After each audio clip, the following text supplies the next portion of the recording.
from Australian National University. She was working with Jin Ron and Lisa Cooley, and so now she's been working with me as well. So she'll be giving us an update on the work that she did for her thesis and also new projects that she started. She's here, and where is Anisha? Oh, there you are, Anisha. And Anisha is also visiting. She's a PhD student from UNSW. So it's nice to have Anshu back. Thank you. Oh, did I? Yeah, this is also. What? Hi. Hi, Rhea. I wasn't sure if I know who's good.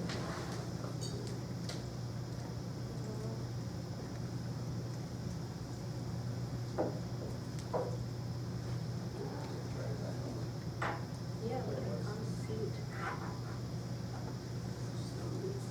Yes. Right. Yeah. Okay. Thanks, Sri, for the introduction, and thank you everyone for coming and listening to me talk about my work. So I'll be talking about chemical pre-processing of star-forming galaxies in cluster environment. And first, to set the stage, let's first see what's a galaxy cluster. Forget the background. The foreground is the poster child galaxy cluster Evel 1689. And a galaxy cluster is basically where a lot of galaxies are in a very, very tiny space. Basically, all the galaxies here, which look kind of yellowish, orangish, they belong to the cluster environment, and you can see them, they are very close together. And on top of that, these galaxies, they share this intracluster medium, which is a very extremely hot halo of gas that surrounds all of these galaxies. And you can observe a hot halo of gas, gas that surrounds all of these galaxies. And additionally, there's a dark matter halo that binds all of these galaxies together. That's why it's a gravitationally bound system. In comparison, most of the galaxies in the universe live in a field environment where they are individually separated, not much interacting with each other. They have their own dark matter halos to live in, and that's it. So, does this environment, being in a different kind of environment, affect the evolution of these galaxies? And to map it to a human experience, we kind of like to call ourselves that we grew up in 3 different kinds of environment: a country town, a suburb, or a big city. So for example, a person growing up in a country town, they don't have many human interactions, they have lots of open white space to run around, jump around, and lots of animals to play with. A person who grew up in a suburb probably has a couple of friends, like-minded, to interact with, talk to, and play with. Whereas a person who grows up in a big city, it's a big city, it has an influx of lots of people from everywhere, very multinational, and so there's a lot more things going on. And all of this growing up affects how we are and our behavior, what we like and everything.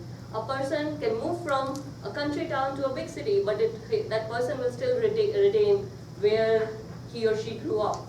So similarly, galaxies, when they grow up in isolation or in group or in a galaxy cluster, could affect how they grew up and how they evolve. To use more galaxy evolution word, how they evolve and what their properties are. So the first question, there are 2 questions. Does local environment affect the properties of the galaxy and the evolution of galaxies as much as it affects us? Our second question is, what are the properties of the galaxies that are affected? So the first question is easy to answer, that local environment or local and global environments where galaxies live in does affect their properties. So for example, it's been observed for a long time. So the very first papers which observed galaxy clusters in 60s, they also mentioned that most of the galaxies that they found in very tight space, they have this fuzzy, blobby geometry compared to the galaxies in the other environment which have more this spirally kind of structure. But this was kind of formulated by Dressler in a 1980 paper, and they showed that the fraction of spiral galaxies, which are these grand design spiral galaxies, it goes down drastically as we move from low density to high density environment. And in contrast, the fraction of elliptical and S0 galaxies increases. Elliptical and S0 galaxies increases as we move from a low density to high density environment, basically showing that environment does affect affect the morphological type of the galaxy.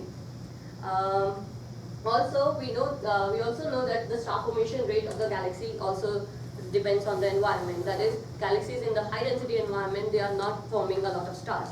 So in this plot, I'm showing the median and mean star formation rate and the fraction of galaxies that are forming stars at 1 solar mass per year as a function of distance of that galaxy from the cluster center. So the galaxies in the cluster outskirts, they are forming a lot of stars, whereas as you move towards the cluster center, which is the high density environment, there is not that much star formation going on, and there is not that many galaxies that are actively forming stars. So we know the environment affects morphology and star formation rate of the galaxies. But the question that I was interested in or worked on in my PhD, does the chemical evolution of galaxies is also affected by the local and global environment the galaxies live in.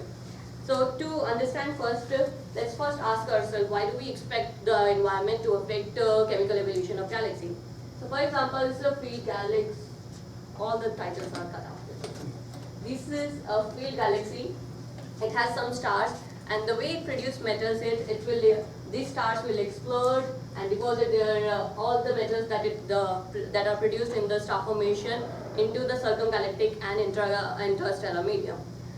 Some of these metals will be recycled back from the circumgalactic medium back to the interstellar medium, and that's how it enriches its interstellar disk. The galaxy can accrete some pristine gas from the intergalactic medium, and the accretion of this pristine gas will dilute the average metallicity of the galaxy. So there are few things going on in a field galaxy and we can roughly understand how they enrich their interstellar disk. So let's try to see what happens in a cluster environment. In a cluster environment, first of all, the inflow of gas will be significantly reduced because the gas clouds will kind of get evaporated because of this hot intracluster medium that the galaxies live in. So no pristine gas evolution. So if you are not accretion, inflow of pristine gas was acting as a diluting factor on the interstellar medium metallicity. So if you remove that, then the average metallicity of the galaxy will relatively increase compared to the metallicity of galaxy in a field environment.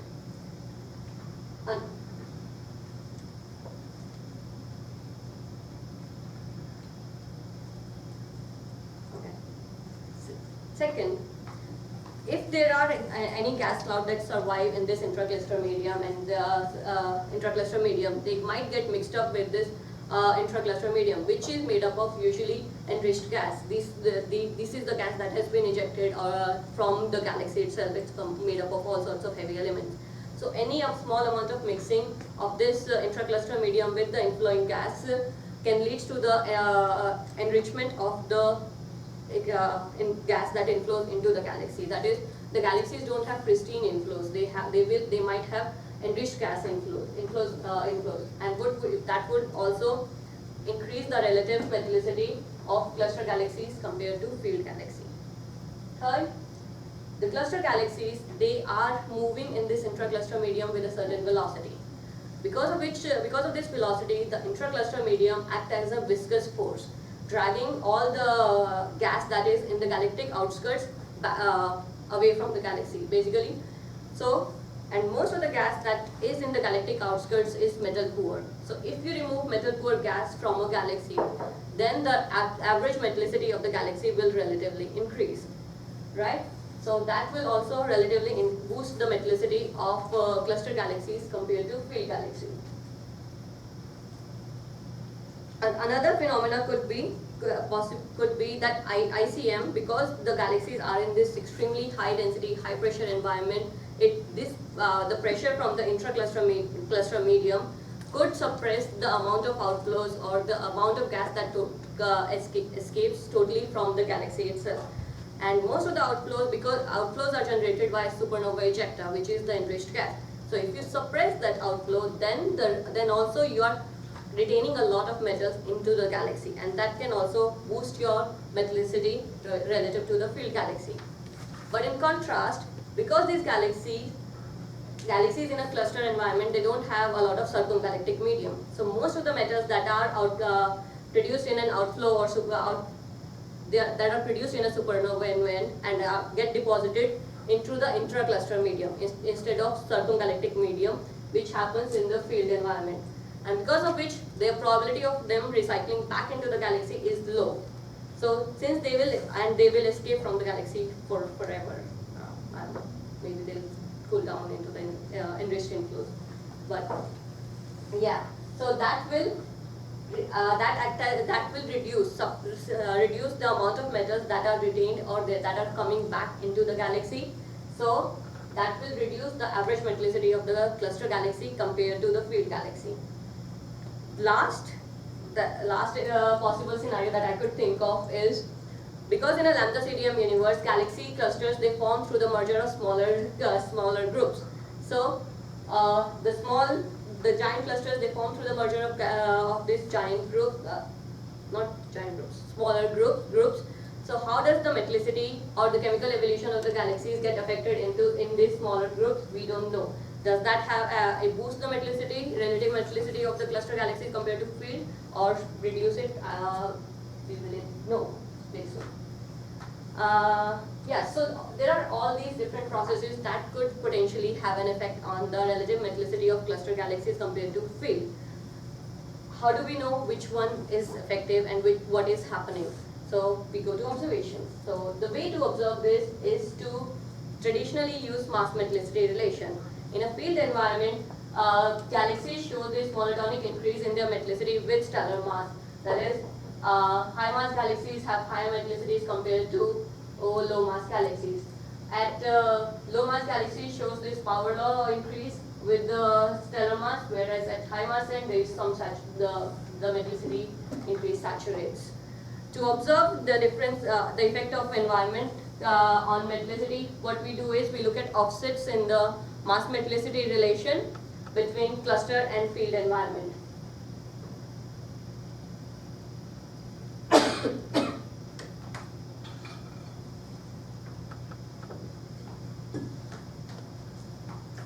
Yeah, so this has been done by a lot of people in local universe at redshift of 0. So this is a work by Sarah Ellison, and she analyzed mass metallicity relation in Sloan Digital Sky Survey, and what they find, most of them find, is there is very little or negligible effect of environment on the metallicity. In this plot, the open circles are mass metallicity relation for galaxy clusters, galaxies in a cluster, and the solid circles, they are mass metallicity relation for a field environment. And you can see there is hardly any difference. If there is some difference, it exists in the low mass galaxies. But the problem with this kind of studies at redshift of 0 is there is hardly any star formation rate going on in the local, in galaxy clusters in the local universe. So most of them, they have to stack data from a lot of galaxy clusters. For example, this work, they are adding data from about 200 galaxy clusters. So probably the differences that exist in the mass metallicity relation, they get washed out by this, a lot of noise added by different evolutionary tracks of the galaxy clusters. So what I did a couple of years ago was looked at mass metallicity relation in galaxy cluster at intermediate redshift of 0.35. The advantage with the intermediate redshift is there are more galaxies that are active, still forming stars, so we can measure their gas phase metallicity and get a decent sample for individual galaxy clusters and have their metallicity. Yes, yes. When you say metallicity, what do you actually are referring to? What was the measurement that was made?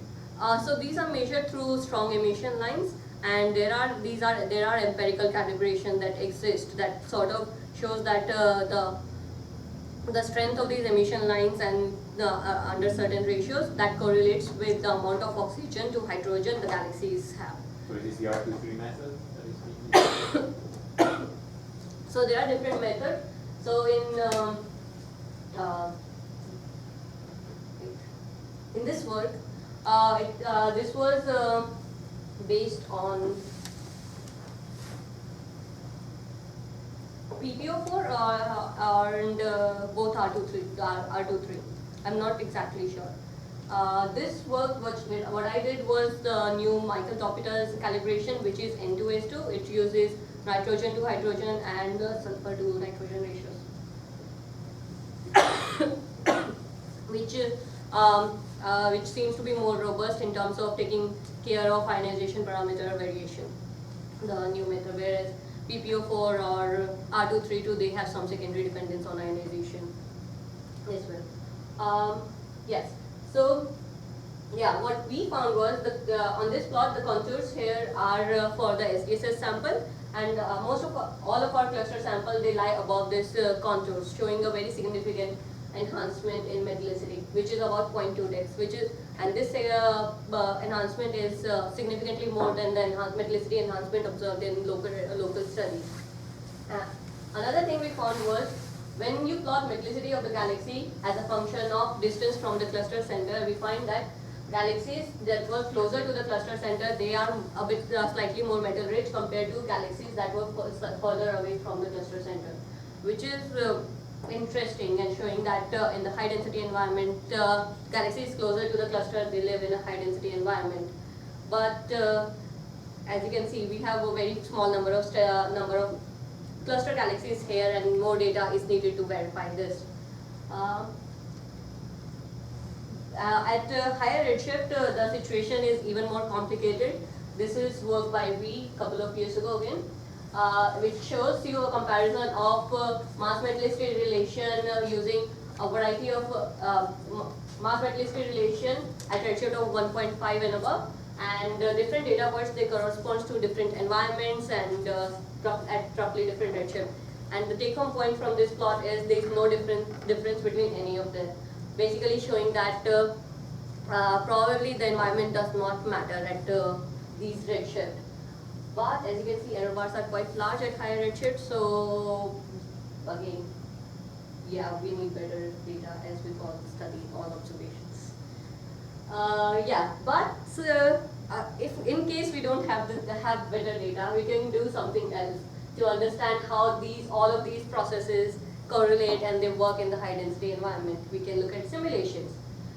The advantage with the current cosmological simulation is the new generation of cosmological simulations is that they have sufficient volume to produce galaxy clusters that are similar in masses compared to what we observe, and their galaxy evolution models are sufficiently developed to kind of reliably measure properties of the galaxies. I'm saying kind of because you can argue about whether it can or cannot. So what this is a figure from Paul Theory's recent paper. It shows mass metallicity relation in illustrious TNG simulation in 3 redshift epoch: redshift 0, redshift 1, and redshift 2. The red data points here, they are mass metallicity relations from observations, and you can see that it matches pretty well with the observation. So we know that average mass metallicity relation of the galaxies in TNG simulation, it matches pretty well. So now we can start to look at secondary dependence of, does environment affect this, environment shows an effect here or not. So okay, so what I did was I tried to separate all the galaxies at redshift of 0 from TNG simulations into 2 categories. Group or cluster galaxies, the galaxies that live in halos of 10 to the power 13 and above, and field galaxies that live in a lower mass halo of 10 to the power 12 and below. Okay, what advantage with simulation is you know the full formation history of the galaxy, where they were, where they are at. So what you can do, you can go a step further from this. You can what we did was we separated our cluster or group galaxies into 2 categories: accreted and infalling. Basically, we can identify the boundary at which galaxy boundary or time at which the galaxies crosses this boundary of the cluster boundary and become a cluster galaxy. And we can start to analyze when does the properties of the cluster galaxy starts to change with time. Okay, so we have our 3 samples: infalling, which are cluster galaxies at redshift of 0 but haven't yet become cluster galaxies. Accreted galaxies, they are cluster galaxies at this epoch and they will be at a later stage as well. In field galaxies, they are not cluster galaxies. Okay, 3 samples, and now we can start to see how their different metallicity properties change. In this figure, I'm showing mass metallicity relation of our 3 samples at redshift of 2. And you can see that all three samples, they lie roughly on top of each other. That is, at redshift of 0, at redshift of 2, there is not significant difference between the three samples. The accreted, infalling, and the field sample, they have similar mass metallicity relation. But if you go to lower redshift, at redshift of 1.5, you see that accreted galaxies, the red circles, they have slightly more metals. They are slightly more metal rich compared to the field and the infalling galaxy. The accreted galaxies, these are the galaxies that have already live in the cluster potential. Okay, so they starts to show signs of metallicity enhancement at redshift of 1.5, and it continues to increase till lower redshift. Continues to exist till lower redshift. But as I mentioned previously, the current observations at high redshift, they are pretty everywhere basically. There's a lot of noise in terms of how you can measure metallicity, and they are limited by signal to noise and low sample. In the simulations, I had about 100 galaxy clusters for which there is no error in the measurement of metallicity statistic any.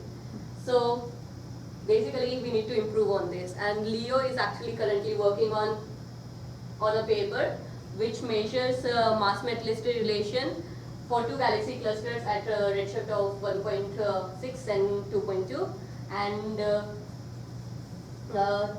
these two figures, they show mass metallicity relation using two methods, PPO4 and Mike Topida's N2S2 method, and it shows there is some sign of metallicity enhancement. You can see at redshift that for the low mass galaxies, but there is so much scatter, and we need better data, or maybe data for more galaxy clusters so that we can stack all the stuff and get this signal to noise lower for high redshift. Yeah. And so going back to the illustrious plots, I had shown you this, but I haven't shown you the second half, which is the lower redshift study. What happened there? So at lower redshift, the accreted galaxies, the red circles, they continues to have higher metallicities than the field galaxy. Alright. But interesting thing is, if you focus on these green crosses, which are infalling galaxies, these galaxies, they haven't yet crossed the cluster potential. Even they show signs of metallicity enhancement. And it starts to show up at redshift of 0.5 and below. These galaxies, these are infalling galaxies. They haven't yet crossed the cluster boundary. So why do they show signs of metallicity enhancement? As I mentioned previously, probably these infalling galaxies, they live in these smaller groups, because as I mentioned previously that large clusters, they form through the merger of smaller groups. So the galaxies, the infalling galaxies probably live in a smaller group environment where their metallicities is getting enhanced. That is showing that the pre-processing existence of galaxies in smaller groups boosts the metallicity of cluster galaxy compared to the field environment. Alright, and there has been a recent paper from Eagle group, and they also show that almost 90% of the galaxies that belong to in a cluster of 10 to the power 14.5 and above, they get pre-processed.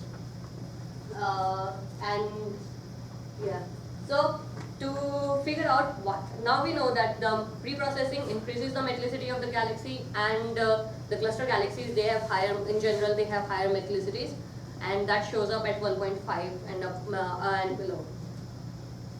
So why? The next step is to figure out what are the reasons that these metallicities are higher. So what I did was I tried to measure their gas properties, gas inflow properties, and this figure shows the gas mass inflow rate for the galaxy. Yeah. Can you go back to the yeah.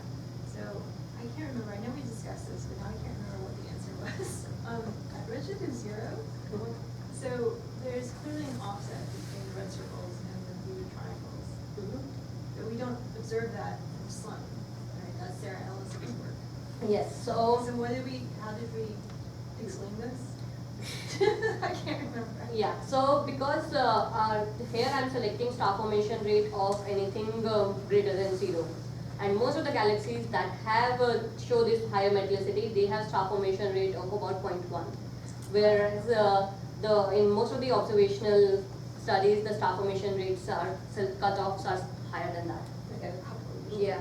So basically, you're arguing that if Sloan was able to detect galaxies with star formation rates as low as 0.1 solar masses Yes. a year, We will be you able. would hypothesize that we would recover radiation at Yes. zero. But because observationally we can't do Mhm. that, Mhm. no one can prove you wrong. Yes. There are no strong line mission indicators in. There are, but they're just, I mean, not at that low level of clusters. So pretty much everything, I can't remember what the sun star formation cutoff was. It's I think- 0.5. I thought it was 0.3. It's of that. Log or regular space? No, it must be log. So Yeah. she's talking about, if you just had that really low lying star formation, just be able to detect it, then like basically 0.1 to 0.3, 0.5. Yeah. Which is still pretty high, because if you think about the Milky Way, our star formation rate is 1 per year. And we think of the Milky Way as this, well, depends on which camp you are in, but some people think of it as a star-forming galaxy, some people think of it as a passive galaxy, or quiescent. I thought people think of it as a star-forming galaxy. Yeah, but if you look at any of your plots, Yes. it would land in your figures, and pretty much everybody who does any type of star formation analysis, it would indicate that beyond the local universe, the Yeah. Milky Way would be considered a quiescent galaxy. It's Because particularly hard for Sloan too for this problem because there's three things. As you go down in star formation rate, obviously all the lines get weaker. As you go up in abundance, all these diagnostic lines are getting weaker. Yeah. The gas is cooler. And Sloan leaves a little fiber, and in low star formation rate galaxies often the star formation will be outside of the fiber. Mhm. So Sloan isn't the way to do this. We saw it in River Cluster 20 years ago. It's just exactly this trend. But that you have to do that, one extrusion at a time. Yeah, you need to have a big IFU to get. Exactly. Yeah. Yeah, it's a good longer project. Yeah. I think, well, I don't know for sure, but yeah, I think she, well, you use Khalifa. Mm-hmm. Yeah, it's Stevens. Anyway, go ahead, sorry. Okay. You should Continue. Continue. Yes. Good discussion. Great. What I was talking about? We were at gas inflows. Okay. So yeah. So that's what I try to measure. Does the gas inflow rate properties of the gas inflows are different in different environments for this sample? And you see that here I'm plotting gas mass inflow rate for the 3 samples. And even at redshift of 2, there is in the accreted and the infalling sample, the gas mass inflow rates are slightly smaller, but this become very significant at lower redshift. At lower redshift, the galaxies in the cluster environment, they are accreting 2 orders less gas mass compared to the galaxies in the field. And even the infalling galaxies, which we think probably are in the group environment before falling into the cluster environment, even these galaxies, they are accreting less gas mass, and probably that is what affecting that is what boosting the average metallicity of these galaxies, because this gas mass that the galaxies accrete is usually pristine, or it has on average lower metallicity than the metallicity of the interstellar medium. And second, you can go a step further. You can even start in simulation. You can start to measure what are the properties of this gas that the galaxies are accreting from the surrounding medium. And what I did was I tried to measure average metallicity of the gas in the inflowing gas, average metallicity of the inflowing gas. And this figure shows average metallicity as a function of redshift. And you can see at the higher redshift of 2, the average metallicity of gas in all the accreted and the field sample is roughly the same. But at lower redshift, the accreted galaxies, they are receiving 2 to 3 times more metal-rich gas compared to the field galaxies, and probably that is, and it starts to happen. It happens gradually and continuously from redshift 2 onwards to redshift 0, and it happens both in the high mass end and the low mass end. You see an upward trend for the field galaxy as well, and that's probably indicative of the average increment in the metallicity of overall universe, basically, in terms of this simulation. Okay. Yes. I might have missed it. How do you define field precisely? These are the galaxies that live in 10 to the power 12 and lower halo mass halos. Sounds good. Okay. Yeah. Okay, so the Milky Way and Andromeda would be this, even though that it might not be field by some definition field. Yeah, but that you have to define field somehow. And I've checked these results which is with the more standard definition, which is central versus satellite, and they hold it up. Okay, that's kind of what I'm getting at. Yeah. So there's no density criteria specifically? Yeah. Yeah, but you're right. Definition of field becomes dicey. Yeah. So infalling galaxies again. So the infalling galaxies, the galaxies which are not in the cluster, they are also accreting metal-rich gas compared to the field galaxy, which is basically saying even in the smaller group environment where these infalling galaxies probably live in, that environment is enough to enrich the gas that the galaxies end up receiving further on, which is quite interesting. That it's saying that high density environment, even if you have a few galaxies, conglomerate, I can't say that word, a few galaxies in a very small space, that also enriches the gas, that also leads to the pre-enrichment of the gas that you will receive at a later stage. Yes, so basically showing that this enrichment flows do happen, which we have been speculating in observation paper for a long time, that whether enriched gas and the inflows of enriched gas do happen or not, and whether that can explain the slight increase in mass metallicity relation in the cluster environment in some studies. Alright, so now I will change gears and show some of the results. Wow, I went really fast. Okay. That's okay. This was supposed to be a 5-minute thing, but that's okay. Yes, I'll flash some of the results work I've been doing right now, and which is basically. I got you cut you off from the coffee report. Yeah. All right. So, okay. So the point is, I've been looking at some of the redshift 3 galaxies, which I'm calling at pre-cosmic noon, because cosmic noon is the one where star formation peaks. So redshift 3 is pre-cosmic noon. Morning coffee? Yeah. Yes. Exactly. Does she know any more for her? No, for the Yeah.